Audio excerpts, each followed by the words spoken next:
అంటే ఎవరి సలహాలు ఎవరు కానీ ఇప్పుడు చాలామంది మాకు చెప్పిండ్రు గుడి కట్టేటప్పుడు 5గురి దగ్గరైనా పైసలు తీసుకొని కట్టాలి, లేకపోతే దైవ కార్యమే చెయ్యొద్దు అని చెప్పని అన్నారు.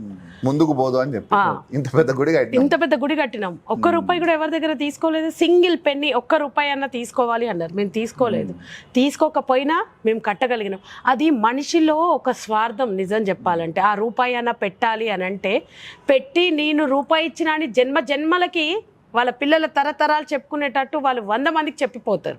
పలానా గుడి కడితే మేము అందులో ఒక ఇన్ని పైసలు ఇచ్చినాము, ఆ గుడికి మేము గంట ఇచ్చినాము, ఈ గుడిలో మేము డోర్ చేయించినాము, ఆ గుడిలో మా పేరు మీదనే ఇది ఉంది. ఒక్క పూట అన్నప్రసాదం చేస్తే 100 మందికి చెప్పుకుంటాం. ఒక పెద్ద బ్యానర్ వేయించుకుంటారు. మేము ఇంతమందికి ఇక్కడ ఈ గుళ్ళో అన్నదానం చేయించినామని స్టేటస్లు పెడతారు.